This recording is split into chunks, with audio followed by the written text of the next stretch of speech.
ایک غریب ماں اپنی بیٹی کے جہیز کے لیے زندگی کے سالوں کو تندور کے پاس گزار دیتی ہے۔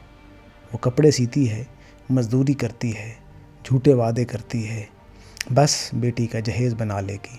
وہ ماں اپنے بیٹے کے علاج کے پیسے بچا لیتی ہے تاکہ بیٹی کے جہیز کے برتن خرید سکے۔ وہ باپ جو دن بھر مزدوری کرتا ہے، شام کو دکاندار کے سامنے ہاتھ باندھ کر کہتا ہے، بھائی کچھ پیسے ادھار دے دو، بیٹی کی شادی ہے۔ یہ وہ حقیقت ہے جو روز ہمارے آس پاس ہو رہی ہے، مگر ہم سب آنکھیں بند کر کے بیٹھے ہوئے ہیں۔ ہمیں امیر کی شادیوں کی تصویریں تو نظر آتی ہیں، مگر غریب کی بیٹی کی آنکھوں کے آنسو نہیں دکھائی دیتے۔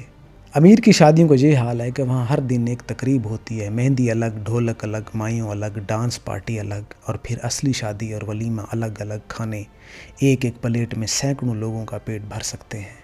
ڈیکوریشن ایسی کہ غریب کا پورا محلہ بجلی کی روشنیوں سے کئی سال تک روشن ہو سکتا ہے۔ زیورات اور کپڑوں پر لاکھوں روپے خرچ کر دیے جاتے ہیں، جیسے پیسے کی کوئی اہمیت ہی نہیں۔